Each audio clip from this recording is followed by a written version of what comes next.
live from the International Festival of Pancakes, Arts, and Ideas in New Haven. It's an on-the-road episode of the Colin McEnroe Show. We're live from the Study, a beautiful hotel on Chapel Street, and we have a wonderful audience here with us too, right, audience?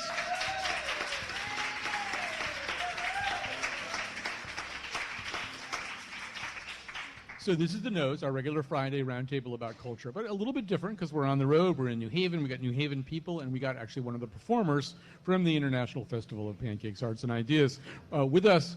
And boy, Benny Klein and I were there last night, and we were just blown away by this show. Roger Guenveur Smith. Did I do it right? Did I do the Guenveur part right? Yeah, Smith is perfect. Yeah, Smith. I said Smith very well. Roger Guenveur Smith. He's an American actor, director, and writer. He's performing at the festival right now in a one-man. I guess we're not supposed to say one-man show. We're supposed to say kind of a prayer, and it's almost like watching somebody do an epic poem, really, about the Rodney King case in Los Angeles in '91 and '92 and the aftermath. So Roger's been kind enough to join us for our conversation today. Sitting next to him is Benny Klein. She is a psychotherapist, which may be useful on the nose, and a lecturer in the Department of Psychiatry at Yale. Her memoir, Blows to the Head, How Boxing Changed My Mind, came out in 2010. She does a weekly show on WPKN as well. Roger's already been on that one. He's making the rounds. And also joining us is Mark Oppenheimer, the owner of the best managed career in American journalism, the only person ever to write for the Christian Century and Playboy. He now writes for the New York Times Magazine, The Believer, Salon, Slate, Mother Jones, The Nation, Road and Track, Bon Appetit, Gun and Garden, all of them really. And Horse and Hound. He does a bi-weekly column about religion for the New York Times and a monthly column about fatherhood for the New Republic. So that's all we have time for, really. But thanks for coming out. And no, we're going to. I mean, how can we not? Particularly after seeing Roger's performance last night, how can we not begin by talking about Charleston? Later in the show, all of us saw the movie Love and Mercy, the Beach Boys or the Brian Wilson biopic, which is basically, besides Charleston, the only thing that public radio is covering right now. It was on Terry Gross's show yesterday. It was on Studio 360. It's our only other topic, really. But we all have things to say about that. If we have time, we'll also talk about a proposed change in the $10 bill. There's been a long conversation about how to get somebody who's not a white male onto our currency.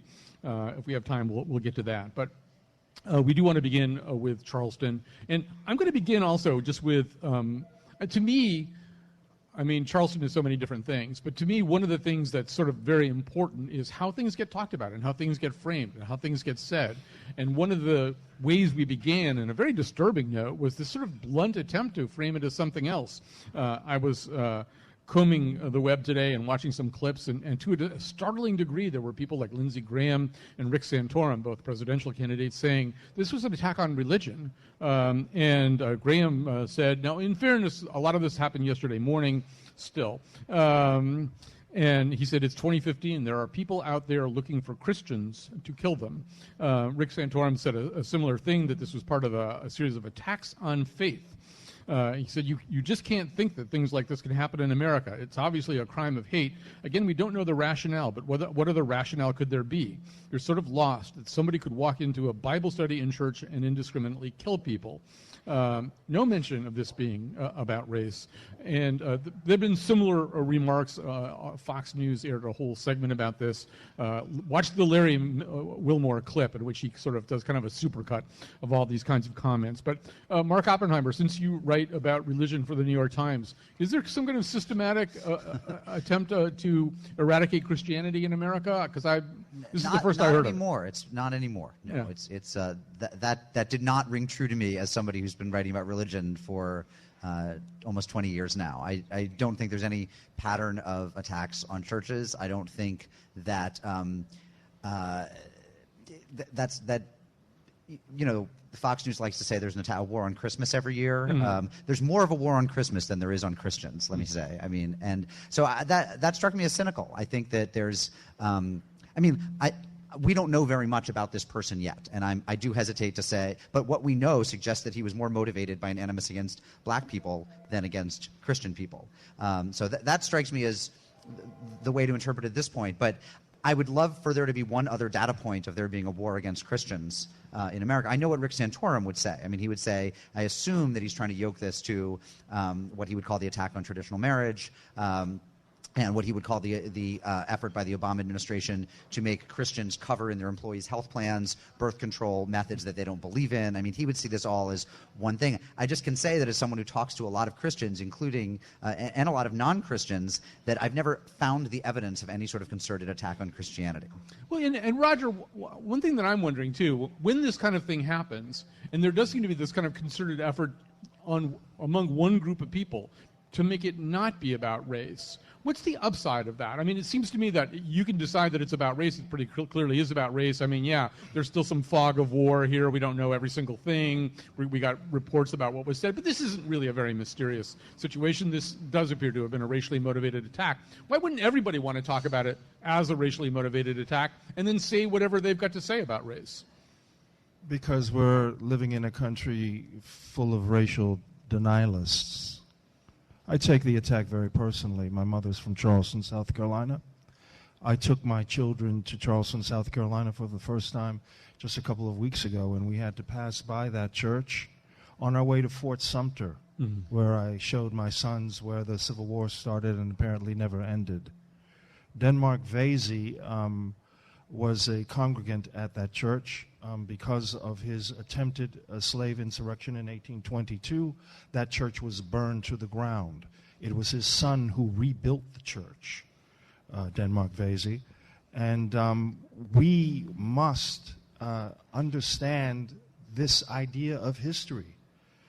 This church is on John C. Calhoun Street. John C. Calhoun is the name of a college right here at Yale University, where we're sitting right now.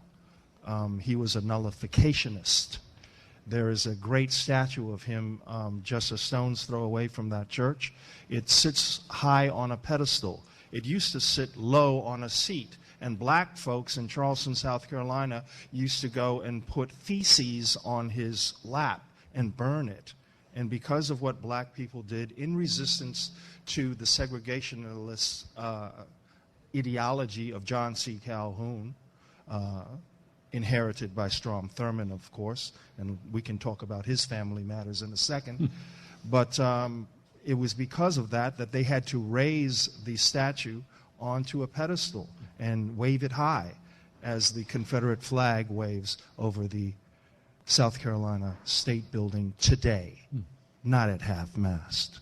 You know, Benny, last night you and I were at Roger's performance, and so many of the things that are talked about in that performance from 1991 and 1992 seem largely unchanged. And I find myself thinking now that certainly in the time, there's sort of a time span that I think starts with Trayvon Martin and goes forward and includes Ferguson and Baltimore and Eric Garner and this whole series of things. But I feel like all of us are falling into a little bit of a ritualized response to it where, like, you know, I read the Jelani Cobb article and then I read the Ta-Nehisi Coates article and I wait for the president to come on television and talk about it. And meanwhile, Fox News, they do sort of their thing. And I wonder if we are getting any better at talking and thinking about this, or are we just kind of learning our lines? I see it as this rapid metabolizing of trauma in the culture. It goes in really quick and then people attempt to co-opt it. And that's what I see is happening with the Christian right. They want to have victim affiliation. Mm-hmm. And so we don't know what to use as the language to talk about this. So there's this rush to move it through categories. Hate crime, domestic terrorism. Someone has pointed out that when whites traditionally do these acts of mass violence, they're considered mentally ill. Mm-hmm. Whereas when African Americans and other minorities do, it's terrorism and thugs. So I think that there's this rush to metabolize, and of course, the rush to say, well, what can we learn from this? This is what always blows my mind about all of these events, is that it's as if we can work through the stages of grief in response to violence that people are still calling unspeakable, unthinkable, which, by the way, it's not. It can't be. We're speaking about it, and we have to think about it. And then we're going off to closure. Mm-hmm. The land of closure. And, Mark, you and I were talking before the show, when you see something like this, one of the questions you have right away, and it's not a question we really have answered yet, is who's this person? Is he, in fact, part of a movement? It seems to me that it would be hard to be living in South Carolina and not, at least by osmosis, be affected by stuff like the Confederate flag and stuff like that. But is he part of a movement, or does it make more sense? I mean, we'll find out, right? Yeah. I mean, there's there are a lot of racists, and most of them aren't murderers, right? That doesn't diminish the problem of racism. And I actually think, Vinny, I don't know if I'm disagreeing with you here, but I'm less interested. I mean, I think this is very real. This sort of cycle of response to trauma, but I don't.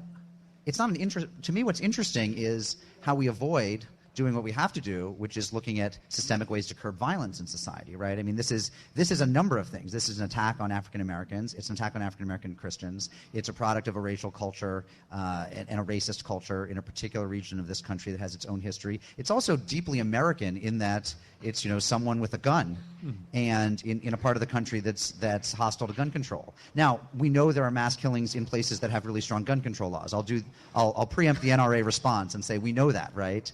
Ask the Jews who were killed in Belgium. Was it Norway where there was the mass killing? Yes. It was 70 people or something, right? So it's not that there's any one panacea. But I'm actually less interested. I don't feel traumatized by acts of violence thousands of miles away from me. I'll say that, even when it's on people who look like me and who I think that could be my daughter.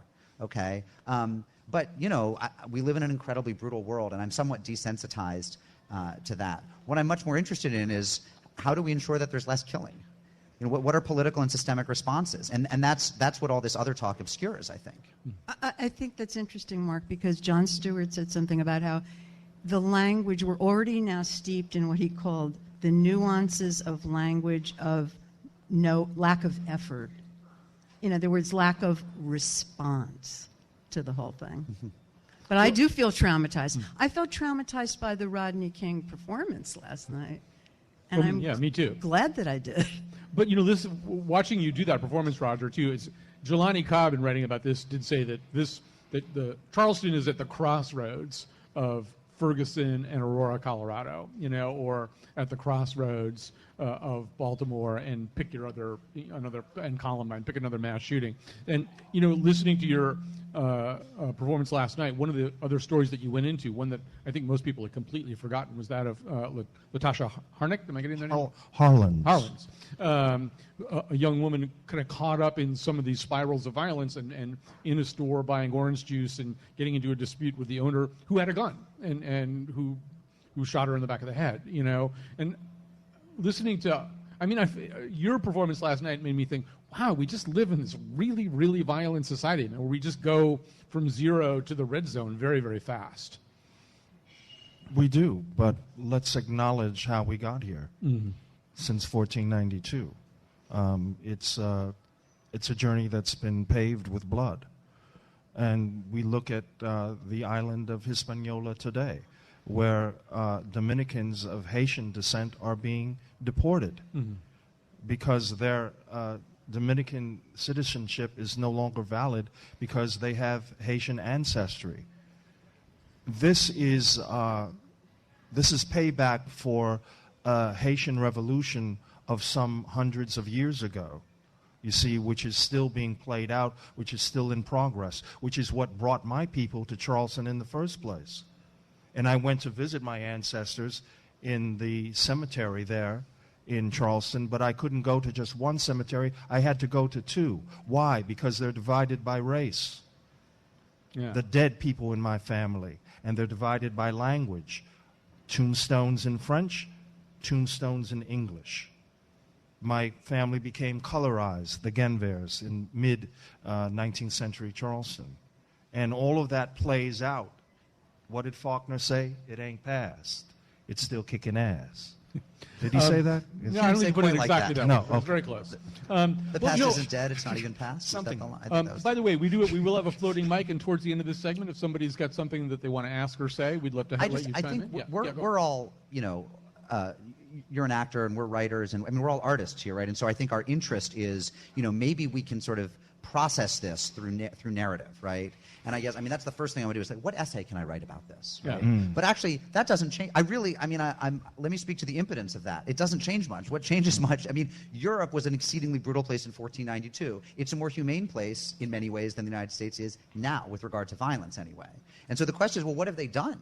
I mean, there are laws, there are movements, there are social movements and political movements that make place. I mean, of course, it was a substantially brutal place in the mid 1940s. Right? Well, yeah, let's flip 1492 to 1942. Let's flip it, right? Yeah. But and things can turn on a dime, and the question is, well, how do societies mend themselves? And while I'd like to think that our essays and our performances and our writing and even our analysis are a piece of it, they're not as good as good laws. True, but I'm so glad you brought that up. I was going to ask about this anyway. And Roger, I was thinking about this last night watching your performance, and I was thinking, well, first of all, and Benny, I don't know if you had the same experience, but I was aware of the fact that Rodney King was this idea that I have as a kind of latent thing in my head that I lived through it, or I experienced it the way that most of America did anyway, and I feel it's a story that I know.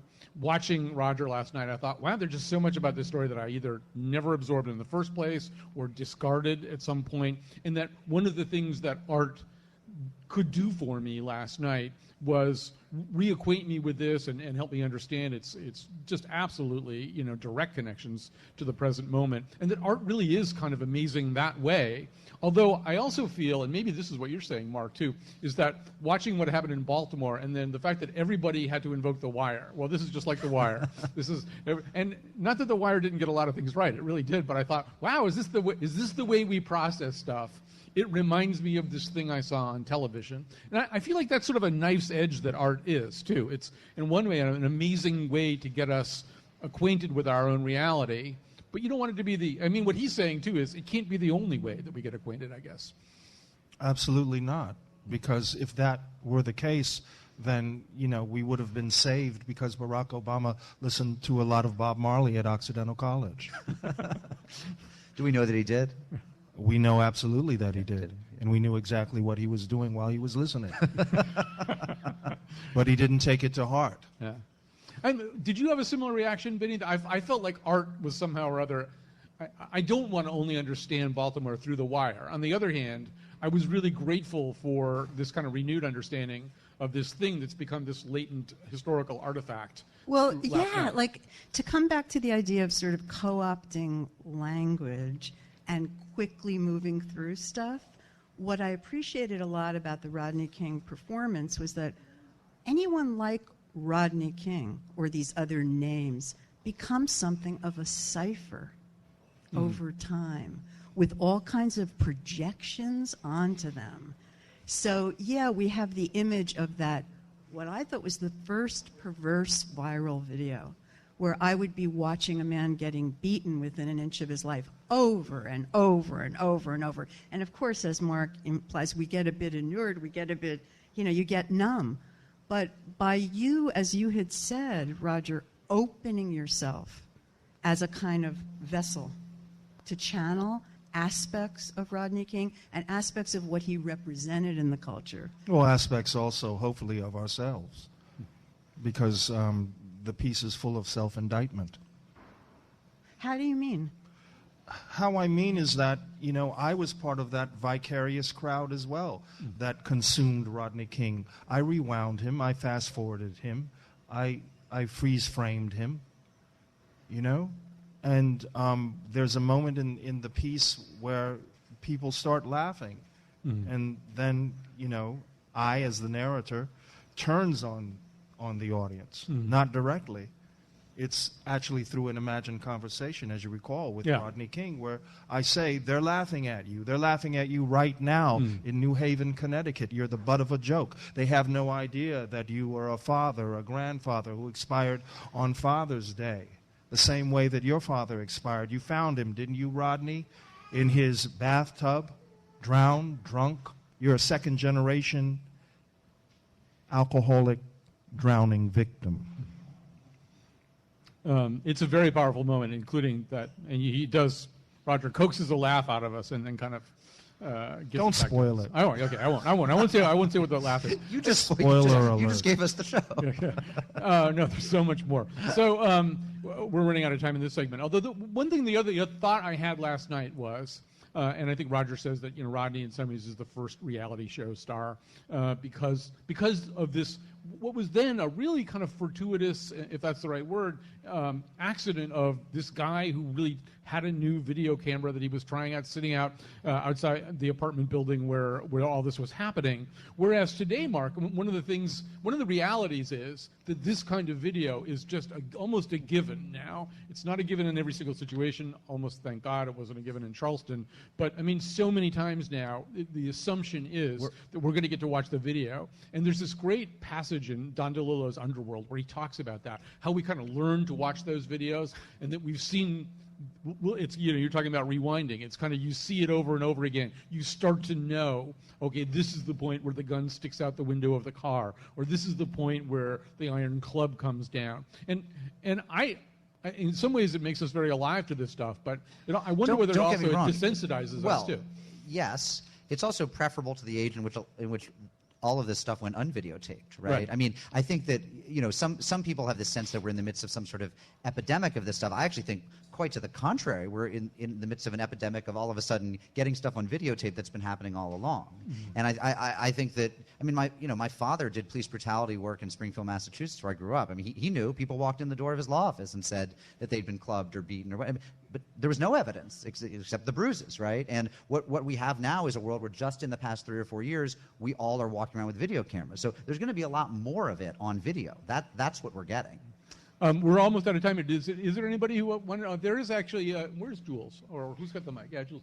So yeah, go ahead. Chime right now. You have to say it right into the mic, or we won't. Take the microphone. Take the mic. You have to take the microphone from the mic. There we go. I'm struck by the fact that over the centuries, the main issue with violence has always been when difference and the relationship to the other became dehumanizing the other. And I think that's been something we haven't been able to not deal with, and the ISIS craze and various other things have brought that into sharp focus again. That when individuals aren't respected or not seen as... But the most common kind of violence is actually partner violence. I mean, it's people beating people whom they haven't dehumanized, whom they know all too well. I think the problem is that we're fallen creatures, that there's a lot of evil. And societies can take steps to curb that and to manage and have good laws and effective policing to make themselves more humane. But I think it does violence a disservice to think it's only when we radically dehumanize some other. Often it's someone... Not only. No, I was thinking about that particular pattern of violence, that is something that is both counteracted by artistic portrayals of individuals. And I think that can be quite a force for... the antidote, that's all. Go see Roger's show. Yeah, I was just going to say that, Susan Sontag's work on regarding the pain of others, it talks somewhat to what the audience member mentioned. There's a difference between seeing a photograph over and over and over of a child starving and the vulture nearby. I mean, that just haunts me. But a show like Roger's has a different... I don't even know how to describe it. Maybe you can do it better than I, Colin, but there's a more experiential aspect to it, so that it's not just a passive witnessing over and over and It's over. theater. Isn't that what, I mean, that's what theater does really well, I would say. Well, actually, I sort of wondered about you last night, Roger. At the end of this piece, you sort of recomposed yourself pretty quickly and then took questions from the audience, although you were... I was amazed that you could do that, because it's clear that you put yourself through a lot during that piece, that you even though you've done the piece many, many times now, that you're pushing your own emotions out into this area, and there's also so much of what you do is done in a whisper rather than a scream, and one feels this incredible holding back that you're doing too. I don't know, how emotionally exhausted from the humanity of all this are you at the end of a performance? Well, I really wanted a hamburger last night, and I got one. I was lucky. Yeah. And Was it good? it was quite satisfying, and I slept well last night, despite the self-traumatization that I volunteered myself for. Oh, we're going to have one more question? Okay, sure, go ahead. I'm interested in the comments, and I was very aware, for instance, of Rick Santorum saying that this was really about hatred of Christians. Made me nuts. But what I'm wondering, particularly about what Vinny was saying, is where do you think that comes from? Is this a, please include me too, notice me? Is it a way, and it may be all of these, is it a way of diminishing what's happening to the other? Or is it a way of saying, me too, me too, me too, I'm suffering too, and all of you people out there aren't paying attention to that? I'm wondering if it might actually be an attempt to minimize. And I'm not sure where that comes from, but to minimize the blatant racism. Now we're going to split it off a little bit. We're going to dilute it now into the fact that they were in a church. We're going to focus on that. Yeah, I go ahead. Well, you mentioned Trayvon Martin earlier in our conversation, and let me ask this question. If a 21-year-old black man wearing symbology of black racist ideology had walked into a white congregation in observation, would 911 not have been involved in some way? Yet this young white man, allegedly, I'm being legal here, walked into this black congregation and was welcomed, which says a lot about black Christianity, which says a lot about the experience, the ongoing experience of black people in this hemisphere. Bob Marley, I talked about him a little earlier, had a line that said, build your penitentiaries, we built your schools, brainwash education to make us the fools, hatred your reward for our love, telling us of your Lord above. And then the conclusion was, we're going to chase those crazy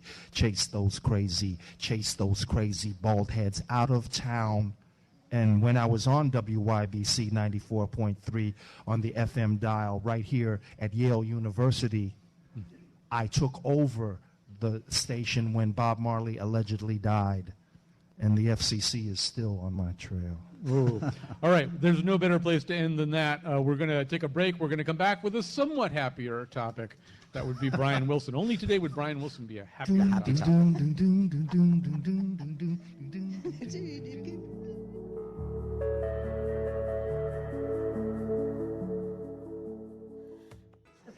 And we're back. We're back from the International Festival of Pancakes, Arts and Ideas. We're on Chapel Street at the Study in New Haven. This is our regular Friday cultural roundtable, The Nose. Yeah, you just threw me by saying who's actually standing here. This is a hip place. This is a very hip place. All It's right. Mike Lee. Yeah. It was Mike Lee. The Mike Lee. filmmaker. The filmmaker. Something like Lee. I love Mr. Turner. Mr. Turner's a great movie. All right, Mike so we're Lee. just sitting here and Mike Lee just walked by, so that's pretty amazing. And we've got a wonderful audience here. Audience, make yourself heard.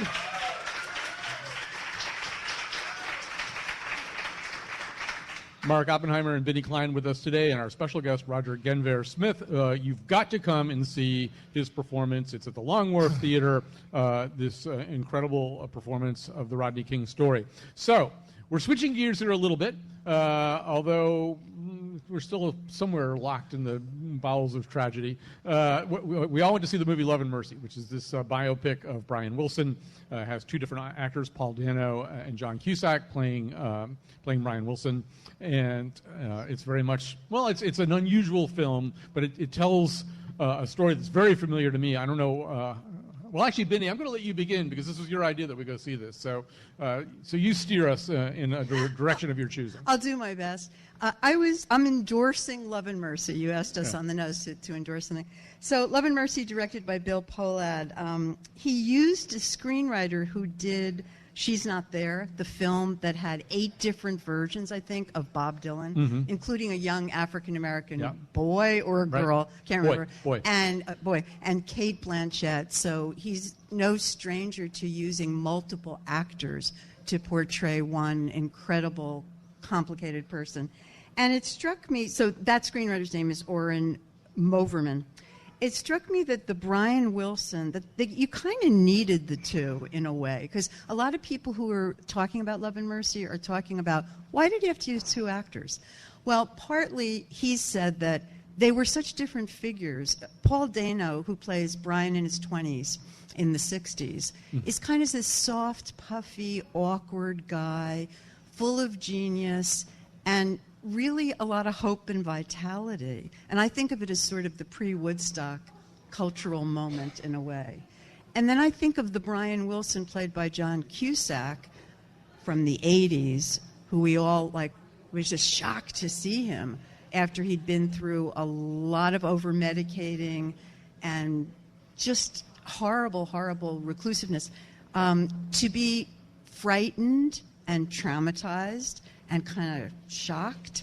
And I think of that as sort of the post-Altamont thing. So I see these two cultural moments, and I see these two guys as being able to inhabit elements of what I call this Beach Boy grief, which is, if you go see this movie, it is 2 hours of unrestrained melancholy.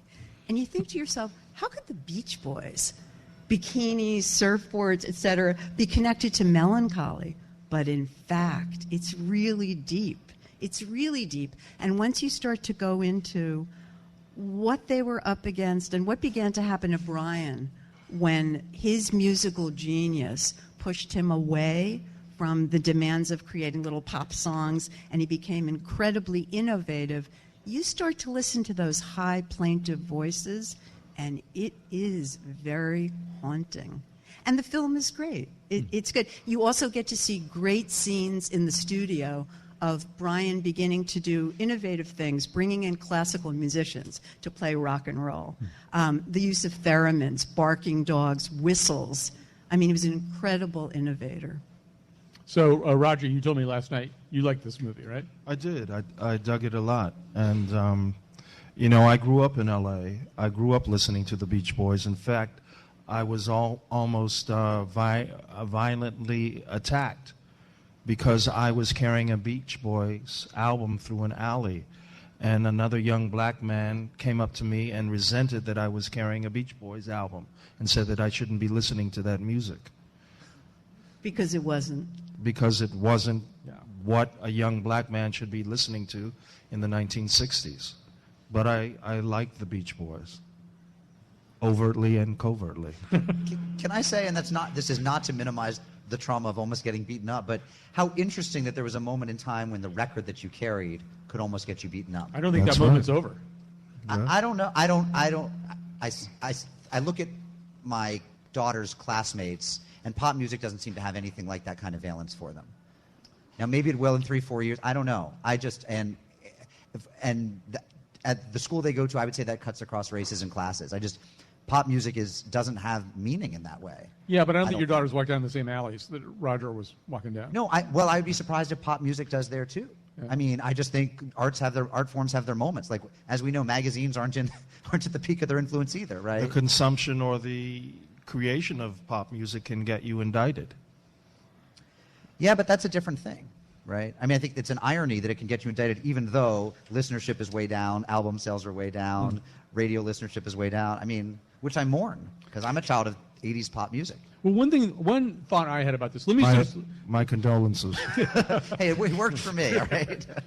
Let me declare myself a little bit. Well, so first of all, I actually have on a piece of furniture in a bedroom an autographed picture of Brian Wilson. It's one of those things that you buy and you get kind of that little acetate certification that it really is his signature and stuff. It was a gift from Steve Metcalf. But anyway, I'm thrilled to have it. I've tried to interview Brian on the radio twice. It's been a disaster both times. I did have a very, very lengthy and interesting conversation with Carl Wilson many years ago. You had the interviews, but they were disastrous. They were disastrous. We had the interviews. They were disastrous. All right. I love this movie a lot, and I thought as a Beach Boys nerd, and that's really what I am, that I couldn't ask for them to get more things right, just because there are so many things that you can get wrong. And I think they did get some things wrong. I feel like the movie suffers a little bit from being more or less an authorized telling, an almost official account. Brian had some visitation rights to the set and some input. So in terms of demonizing the bad guys. So the bad guys are Brian's father, Murray Wilson, Mike Love, his manipulative, Who became a real right-wing, jerky, like, right-wing gun guy. Yeah, Like, I think he's still in pop music culture, he's still the bad guy. right. Of the And Beach then, Boys. well, he's the bad guy just in terms of how he's handled the musical legacy of the Beach Boys too. And obviously Gene Landy, this megalomaniacal Svengali Rasputin psychiatrist. But I mean, they really are unbelievably demonized. And I think Cusack's version of the modern Brian, or at least the 1980s Brian, maybe a little bit closer to the way Brian wishes he was than the way drugs and things like that have made him. That there's a way in which this is an official version. So the bad guys have to be really bad, and not nuanced and not subtle. Terry Gross yesterday was playing clips of Brian when he was under Landy's care and when he couldn't, I mean, it could be like a cult, member, but he couldn't be more enthusiastic about Landy in a very lucid for Brian way, too. So I thought maybe the movie lost a little bit of its subtlety that way. Well, there was definitely something good that Eugene Landy did for Brian Right. at one point. Yeah. When they first brought Eugene Landy into Brian Wilson's life, Brian was about 300 pounds. He was pretty much confined to his bed. He had been using a lot of LSD, a lot of other substances and alcohol and all kinds of stuff. He freely admits that. And Eugene Landy used some kind of technique he had used before as being a sort of celebrity shrink, where he got in there and he got him up and he lost all the weight and he controlled what he ate. That helped him. Mm-hmm. Got back up and out and started to do pet sounds and, work on Smile. In the 80s, and I'm not sure what the reason for this is, Landy's completely out of control. He takes over legal authority over Brian. He wants to produce records with him. He's having what we consider unethical dual relationships as a therapist and patient. And so I think at one point, Brian would say, he did save my life, but I think he also, as you say, Colin, later on, he wouldn't have sounded like he sounded on the Terry Gross interview, where he was like a cult guy. He literally said in that 1988 interview, Dr. Landy cleaned my blood. Right. He cleaned my blood. I wonder also what you guys thought of the depiction of art in here. This is so much a movie about hearing, right? I think the first thing you see is maybe a human ear. And you realize that Brian can hear all of the arrangements he's not even able really to write down. He can hear every note. He knows how they're going to come together in the studio. Yes. But we also discover he's been hearing voices. He's been hearing voices since he was very young. That all of this feels like it's kind of a piece for him. The ability to create at this genius level and the things that torture him are inextricable from one another. There's a lot of talk in the film about the control room. And several of the scenes are shot so that there is a divide between two people who are trying to be in conversation, whether it's a musical conversation or a literal conversation. I found that to be fascinating. I found it also fascinating that Brian Wilson claimed that his father took the hearing in his right ear by smacking him upside his head multiple times, which is an extraordinary thing for such a gifted musician to deal with, the loss of his hearing. It's reminiscent of Beethoven. Also, the Beach Boys, Brian Wilson listened to the Johnny Otis Show, which was a seminal R&B radio program run, interestingly enough, by Johnny Otis, who was a great R&B musician who was a man who people thought was black, but was actually a Greek American. How about that? And his son, of course, the great guitarist Shuggie Otis. This is an LA story, and when Brian goes at the end of the film to see where they grew up, there's nothing there but a freeway. It's the 105 freeway, which cuts across South Los Angeles and ends up at LAX. You said there was a connection between Rodney King and Brian Wilson. I think so. They're quintessential California men, and Rodney King was a surfer. We don't know that. And Brian wasn't. I revealed that. Brian Wilson was not, but his brother, Dennis, who was the drummer of the group, was the only surfer in the group, And how did he die? He drowned. Where? In his swimming pool. The same way that Rodney King Well, there's a explained. lot of the iconography of swimming pools is very much there in the Rodney King story and in that movie. Absolutely. And the iconography of loneliness, too. The loneliness of Rodney King's death, the loneliness of Brian a lot of the time. And so, Mark, Yeah. because you are of a younger generation and fond of reminding It's good me- to hang with people who think of me as the young guy. Yeah, I know. Now that I'm in my 40s, It's harder and I'm going to harder, hang with all of you but- a lot. But we're here for you. Yeah, thank so, and so I'm wondering if you can detect, there's a shift that I think Benny's alluding to that I think is very, very present in the Beach Boys, particularly that you see it in the movie where they go from fun Right. to Present in Beach Boys and in baby boomer mentality, right? Which is like it all got worse around 68, 69, right? Well, I think there's or also 70, or depends. It's Yoko Ono's fault. Yeah, I mean, it was Yoko's fault or it was Altamont's fault. Maybe you could take it back to 65 when Newport, when Dylan went electric. It's always, and you know what's funny to me, gosh, I have so much to say on this. What's funny to me is nobody today is like, oh, man, 2003 is when it really went wrong. Like we don't have these divides anymore. They're 2 or 3. Like one is World War I, right, when modern consciousness started or something. I think it was when Tupac went electric. It was when Tupac went electric. It was when Tupac sampled Bruce Hornsby, and it was, you know, or it's 67, 68. It's whenever like the 60s, whenever the bad. Someone I was just interviewing someone who used to live in Haight-Ashbury, and she was saying, oh well, you know. April of 68 is when the bad drugs came in. Like, oh, until then, it was Nirvana. Then the bad drugs. Then the needles came.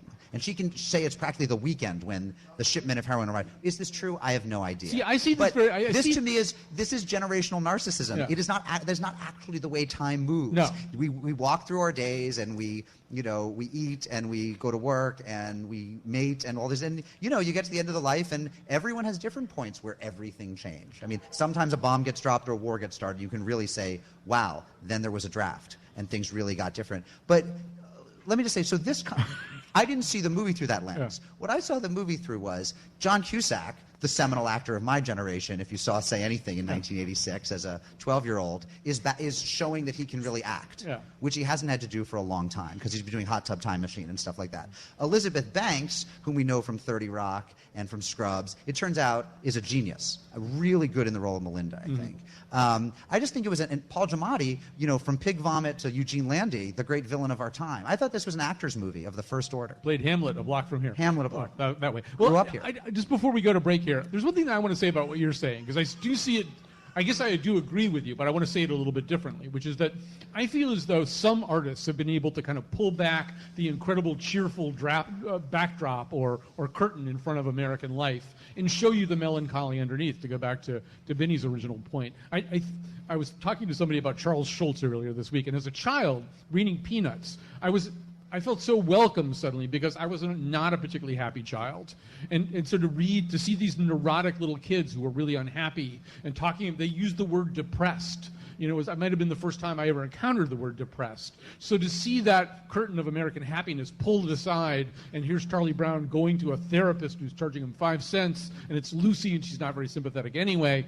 And I think Brian did the same thing around the time of Pet Sounds, saying, all this stuff about rock and roll, and the only time you're allowed to be sad is if you broke up with your boyfriend or girlfriend. No, life is sadder and less comfortable in other ways. And I, as an artist, I'm about to pull that curtain aside and show you something really different. And to me, that's what he did. It's not that there's sort of a seminal breaking point, but it's that thing. I agree with that totally, and I think that it's not like it's any one moment in the culture, because I think the metaphoric moments keep shifting, as Mark is saying all the time. But I think that it was just amazing to me. Like I first got exposed to the Beach Boys when I was 14, growing up in Newark, New Jersey. And my older sister's male friends were turning me on to music. And they were really hip, and they were kind of long-haired, and they were cool, and they were lanky, and I think I wanted to be them. And they would bring in Mississippi John Hurt and Bob Dylan and Lightning Hopkins, and one day they come in with the Beach Boys. And I'm like, what the hell is this? Like sort of a bit of your version. Like, what am I doing listening to this stuff? Fun, fun, fun till her daddy takes the T-bird away? So it was this kind of image of post-war bounty and bikinis and the 50s and all that. It was just fascinating to see that there were other elements. Right. And I felt like these guys were onto something, like they were decoding the lyrics Brian or was, something. yes. Anyway, Brian. We do have to go to a break here, or we'll have no time on the other side of it. So let's grab that quick break. We're going to come back. We're going to endorse things. We're going to make you happy in other ways. I don't know if I can fulfill that promise. We're sitting here in the study on Chapel Street in New Haven as part of the International Festival of Pancakes, Arts, and Ideas. And we have a wonderful audience here. This is your last chance, audience, to make yourself heard. And then Elizabeth Banks just walked behind me. Everybody's That walking is around not here. true. That is just Everybody's walking around here. should feel so lucky. we have about 5 or 6 minutes in which we can endorse. We can talk about things that we love, things that are good, things that people might not otherwise know about. Oppie, why don't you go first? Yeah, I've read 2 books in the past month or so that have both been among the best books I've read in the past several years. One is this old novel from the 80s called The Queen's Gambit by Walter Tevis, whom I'd never heard of. And then I discovered that he wrote The Hustler and he wrote The Color of Money. And he wrote Colin, you know him, he wrote 6 or 8 novels. He's right? he's the best American novelist that nobody knows. And I saw him, I was like up late one night looking through surfing from website to website, and some writer I liked, I don't even remember who, was asked, who do you like? And he said, Walter Tevis. He said, The Queen's Gambit, it's the best book ever. And I went and read it, and it's completely the best book ever. I mean, even if you don't play chess, it's about this young female chess prodigy, this girl who wins the U.S. Open in what seems to be the 60s. So I loved that. And then the photographer, Sally Mann, who you may remember was in all sorts of trouble for her allegedly erotic photos of her kids back in the 90s, has a memoir out called Hold Still. She's as good a writer as she is a photographer. It's daunting. Excerpted in the New York Times Magazine. Daunting how good she is. So both of those books would be my endorsement. So, Binny, your turn. I thought I already did my endorsement. No, you don't have another The endorsement? Love and Mercy. That's it for today. Yeah. And the Rodney King Show. All right. At So, Longworth. so the movie Love and Mercy and the show Rodney King at the International Festival of Arts and Ideas. It's at the Long Wharf. It plays tonight and Saturday, and then there's a Sunday Father's Day matinee. Father's Day matinee, 2 p.m. Please join us. What do you want to endorse besides Rodney King? Oh, I already said Lindsey Graham. Lindsey Graham. Lindsey Graham. You are not endorsing Lindsey Graham. All right. Boom, boom, boom, boom, boom, boom, boom, boom, boom, boom, boom, boom, boom. All right, so I've been all over this great big world, and I've seen all kinds of girls. come on, audience. But I just can't wait to get back to the States, back to the cutest girls in the world. Boom, boom. I wish they we could almost take it out that way. California girls. Wish they all could be California. The audience. This is embarrassing, Colin. Save me. What's your endorsement, Colin? So my endorsement is an article in the current issue of the New Yorker. It's by Margaret Talbot, and it just connects kind of beautifully and incredibly sadly to not only to Roger's piece, but to the current moment in Charleston. It's about a different kind of shooting. It's about the shooting of 3 Muslim Americans in North Carolina about, I think it's in February of this year. And one of the things that she really covers beautifully, first of all, she really sort of sketches out the In lives of Chapel these- Hill. It was in Chapel Hill, yeah. And it's just this heart-rending story. I mean, these 3, she really sort of gives you the sense of who these 3 young people were who were just, trying to embark on these really exciting and wonderful lives, and then to be struck down by this guy who lived in their apartment complex. But what I thought was really significant and what made me think about it today was that there was a similar moment as that story unfolded in which, so this guy who did the murder was this guy who was kind of obsessive about the parking spaces in this apartment complex. And he was constantly bothering people about this and leaving notes on windshields, and everybody knew to be afraid of him about the parking spaces. And so initially, as this story was rolled out, it was rolled out as the story of this guy who was really weird and, of course, heavily armed. He had an arsenal in his apartment, so we're back to that part of the story. But also a story about a guy who was really weird about the parking spaces. And the families of the victims kind of came forward and said, you cannot tell this story that way. That's not why this happened. That's not why our children were selected for this. Nobody else got shot over these parking spaces and everybody parked all over the place. Our children were shot because they were Muslims, because they wore the hijab, because of that. So, and this is a hate crime, and don't you dare call it anything else. So read that piece by Margaret Talbot. It's really great. I want to thank everybody who helped us get down here, especially Lydia Brown, who's telling me I got 30 seconds left, to thank Betsy Kaplan and Kyone Wolf and Jules Lefevre. Back at the mothership, it's Gina Amatruda, Tucker Rives, I don't know who else is helping us. And thank you, audience. Thanks for coming out. and enjoy the International Festival of Pancakes, Arts, and Ideas here in New Haven. There's plenty more to come. Kurt Elling tomorrow night, and he's awesome. Let's see Roger first. I'm a cork on the ocean.